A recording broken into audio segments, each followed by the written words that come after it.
नमस्कार, राधे राधे। फिर से एक बार सभी मित्रों का स्वागत करता हूं अपने परिवार ब्रजू स्टडी ग्रो में।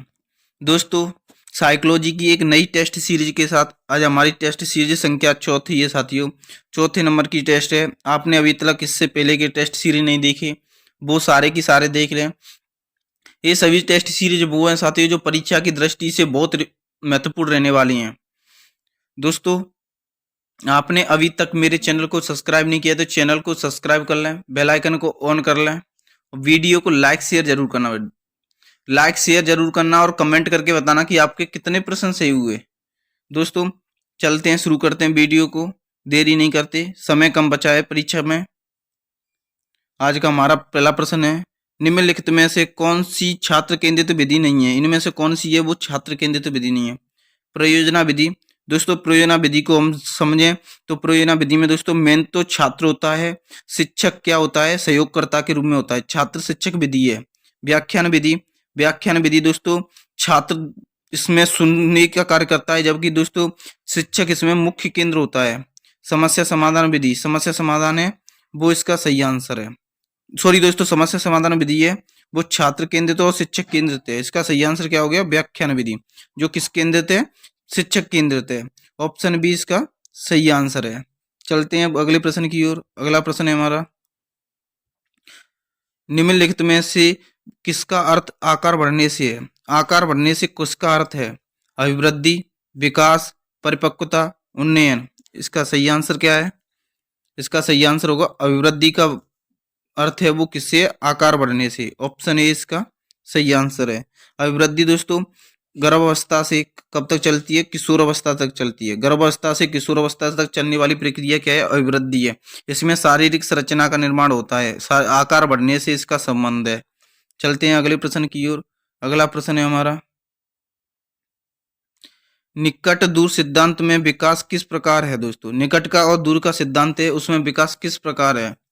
दोस्तों, ऊपर से नीचे की ओर चलता है, दोनों ओर बराबर है, केंद्र से सिरों की ओर, नीचे से ऊपर की ओर।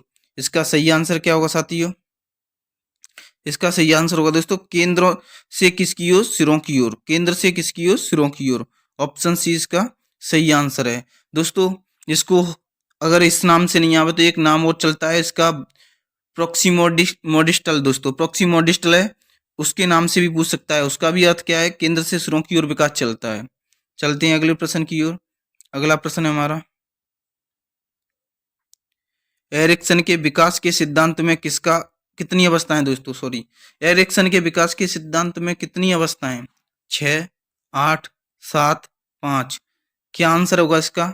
इसका आंसर होगा दोस्तों 8 अवस्थाएं। एरिक्सन ने विकास का सिद्धांत दिया था, उसमें कितनी अवस्था बताई? 8 अवस्था बताई थी दोस्तों।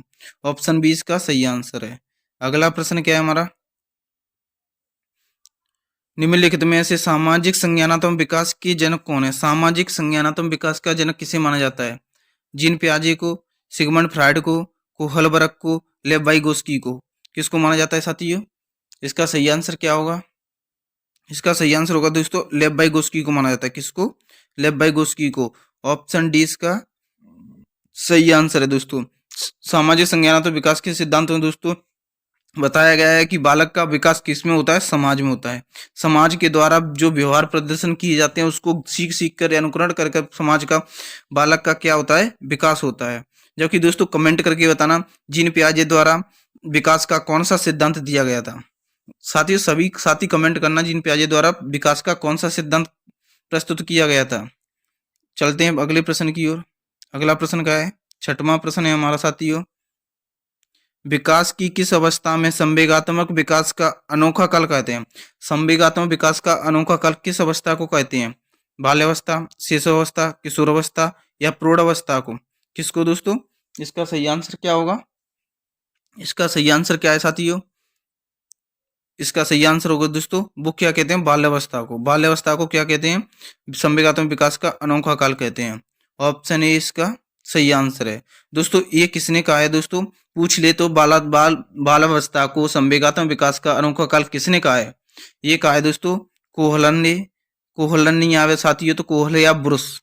किसने? ब्रुस या कोहलन ने किया है दोस्तों। दोनों आवे तो दोनों सही है, एक आवे तो देख लेना साथी अपने हिसाब से। चलते हैं अगले प्रश्न की ओर। अगला प्रश्न क्या है हमारा? अगला प्रश्न है, हमारे मस्तिष्क का चेतन भाग होता है दोस्तों। मस्तिष्क में दो तरह के भाग होते हैं दोस्तों, एक तो चेतन होता है चेतन भाग, एक अर्धचेतन भाग होता है दोस्तों। क्या? एक चेतन एक अर्धचेतन। दोस्तों हमारे मस्तिष्क का जो चेतन भाग है वो कितना होता है दोस्तों? कितना होता है? 1/10 भाग, 2/10वां भाग, या 3/10वां भाग, या 4/10वां भाग? इसका सही आंसर क्या होगा? इसका सही आंसर होगा दोस्तों 1/10वां भाग होता है। कौन सा भाग? चेतन भाग। 1/10 को हम और क्या कह सकते हैं दोस्तों? 10%। कितना भाग होता है? 10%। जबकि दोस्तों चेतन मन कितना होता है? 9/10वां भाग होता है अर्धचेतन मन का, जिसे हम क्या कह सकते हैं? जिसे हम कह सकते हैं 90% दोस्तों। कितना प्रतिशत? 90%। कौन सा भाग होता है 90%? अर्धचेतन मन होता है। इसका सही आंसर क्या होगा दोस्तों? 1/10वां भाग होगा। चलते हैं अगले प्रश्न की ओर। अगला प्रश्न है हमारा, नेक्स्ट है क्या साथियों? सीखना व्यवहार में उत्तरोत्तर सामंजस्य की एक प्रक्रिया है, ये कथन किसका है? सीखना है जो व्यवहार में उत्तरोत्तर सामंजस्य की एक प्रक्रिया है, ये कथन किसका है? वुडवर्थ का, गेट्स का, हिलगार्ड का, स्किनर का? इसका सही आंसर क्या होगा साथियों?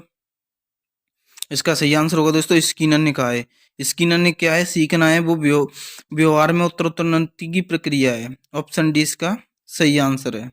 चलते हैं अगले प्रश्न की ओर। अगला प्रश्न है हमारा, पावलोव द्वारा किए गए प्रयोग में CS दोस्तों, पावलोव ने किए CS किस अंकित करता है? CS किसको अंकित करता है दोस्तों? भोजन को, लार को, घंटी की ध्वनि को, भूख को? इसका सही आंसर क्या होगा? इसका सही आंसर होगा दोस्तों घंटी की ध्वनि को प्रदर्शित करता है। किसको? घंटी की ध्वनि को। ऑप्शन सी इसका सही आंसर है। दोस्तों पावलोव ने अनुबंधन का सिद्धांत दिया था दोस्तों। अनुबंधन शब्द का प्रयोग किया था पावलोव ने। अनुबंधन का अर्थ होता है साथियों, जैसे पावलोव ने घंटी बजाई, वो कुत्ते को भोजन दिया, वो घंटी के साथ अनुक्रिया कर लेता है, इसलिए घंटी को क्या कहते हैं? CS साथियों। चलते हैं अगले प्रश्न की ओर। अगला प्रश्न हमारा क्या है? 10वां प्रश्न क्या है? कौन सा जोड़ा गलत है दोस्तों? इनमें से कौन सा जोड़ा है वो गलत है? कोहलबर्ग, चिंपांजी, स्किनर, चूहा, थॉर्नडाइक, बिल्ली, पावलोव, कबूतर? इसका सही आंसर क्या होगा साथियों? इसका सही आंसर होगा दोस्तों पावलोव। पावलोव ने कबूतर पर प्रयोग नहीं किया साथियों। पावलोव ने किस पर प्रयोग किया था दोस्तों? कुत्ते पर प्रयोग किया था दोस्तों पावलोव ने। पावलोव किससे मैच होना चाहिए दोस्तों? कुत्ते थे। जबकि दोस्तों थॉर्नडाइक ने बिल्ली पर प्रयोग किया था, ये तो बिल्कुल सही है। स्किनर ने चूहे पर प्रयोग किया था, ये भी सही है साथियों। और कोहलर ने किस पर किया था? सुल्तान नामक चिंपांजी पर प्रयोग किया था, ये भी सही है साथियों। चलते हैं अगले प्रश्न की ओर। अगला प्रश्न क्या है हमारा? अगला प्रश्न है दोस्तों, निम्न में से कौन सा एक अभिप्रेरणा प्रक्रिया तत्व नहीं है दोस्तों? इनमें से कौन सा है वो एक अभिप्रेरणा प्रक्रिया तत्व नहीं है? उपलब्धि, आवश्यकता, अंतर्निहित, प्रत्युत्थान? इसका सही आंसर क्या होगा? इसका सही आंसर होगा दोस्तों उपलब्धि है, वो एक अभिप्रेरणा का तत्व नहीं है दोस्तों। ऑप्शन ए इसका सही आंसर है। चलते हैं अगले प्रश्न की ओर। अगला प्रश्न क्या है हमारा? अगला प्रश्न कह रहा है, मानव आवश्यकताओं का पदानुक्रम सिद्धांत किसका है? मानव की आवश्यकताओं का पदानुक्रम सिद्धांत किसका है साथियों? दोस्तों थॉर्नडाइक का है, मैस्लो का है, गिलफोर्ड का है, कॉफका का? इसका सही आंसर क्या होगा? इसका सही आंसर होगा दोस्तों वो है मैस्लो का। मैस्लो ने दिया था दोस्तों, ऑप्शन बी इसका सही आंसर है।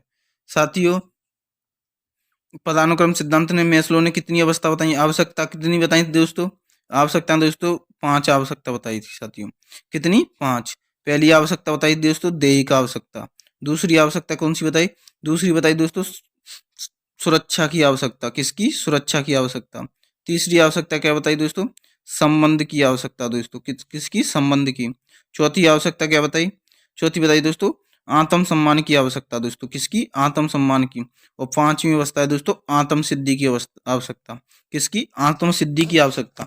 दोस्तों मैस्लो, जो मैस्लो ने आवश्यकता का पदानुक्रम सिद्धांत दिया, इसमें से कन्फर्म ही आपका एक प्रश्न बनने का चांसेज रहता है साथियों, अच्छे से याद कर लेना। चलते हैं अगले प्रश्न की ओर। अगला प्रश्न है हमारा 13वां प्रश्न क्या कह रहा है? कौन सा व्यक्तिगत भिन्नता का एक कारण नहीं है दोस्तों? इनमें से कौन सा है वो व्यक्तिगत भिन्नता का एक कारण नहीं है? वंशानुक्रम, वातावरण, परिपक्वता, निर्देशन। इसका सही आंसर क्या होगा? इसका सही आंसर होगा दोस्तों निर्देशन है वो क्या है? व्यक्तित्व भिन्नता का एक कारण नहीं है। ऑप्शन डी इसका सही आंसर है। चलते हैं अगले प्रश्न की ओर। अगला प्रश्न है हमारा, व्यक्तित्व का पहला प्रकारात्मक वर्गीकरण किसने किया? व्यक्तित्व का पहला प्रकारात्मक वर्गीकरण किसने किया? शेल्डन ने, हिपोक्रेट्स ने, कैटल ने, अल्पोर्ट ने। इसका सही आंसर क्या होगा साथियों? इसका सही आंसर होगा दोस्तों हिपोक्रेट्स ने किया था। दोस्तों किसने? हिपोक्रेट्स ने किया था। ऑप्शन बी इसका सही आंसर है साथियों। चलते हैं अगले प्रश्न की ओर। अगला प्रश्न है हमारा, अभी तक आपने मेरे चैनल को सब्सक्राइब नहीं किया तो चैनल को सब्सक्राइब कर लें साथियों, बेल आइकन को ऑन कर लें और वीडियो को लाइक शेयर जरूर करना और कमेंट करके बताना कि आपके कौन से प्रश्न सही हैं और कितने प्रश्न सही हुए और वीडियो कैसी लगी। गार्डन ने बुद्धि, दोस्तों अगला प्रश्न क्या है हमारा, गार्डन ने बुद्धि के कितने प्रकार बताए? गार्डन ने बुद्धि के कितने प्रकार बताए दोस्तों? ऑप्शन ए कहता है मूलतः 7 बताए, वर्तमान में 9 है। मूलतः 5 थे, मूलतः 9 थे, वर्तमान में 7 हैं, इनमें से कोई नहीं। इसका सही आंसर क्या होगा साथियों? इसका सही आंसर होगा दोस्तों मूलतः कितने बताए? 7 और वर्तमान में कितने हैं? 9। मूलतः कितने थे? 7, वर्तमान में 9 है। ऑप्शन ए इसका सही आंसर है। दोस्तों एक प्रश्न मैं आपसे पूछता हूं, सारे की सारे मित्र कमेंट करना कि गाल्टन ने बुद्धि का कौन सा सिद्धांत दिया था? दोस्तों गाल्टन ने बुद्धि का कौन सा सिद्धांत दिया था? साथियों ये हमारा अंतिम प्रश्न था। वीडियो अच्छी लगे तो वीडियो को लाइक शेयर जरूर करना और जो साथी हमारे साथ पहली बार जुड़ रहे हैं वो चैनल को सब्सक्राइब करना साथियों। दोस्तों जिन्होंने पहली क्लास नहीं देखी वो भी चैनल पर जाकर पहली क्लास देख लें, जो परीक्षा की दृष्टि से बहुत महत्वपूर्ण रहने वाली हैं। मिलते हैं तब तक के लिए जय हिंद, जय भारत,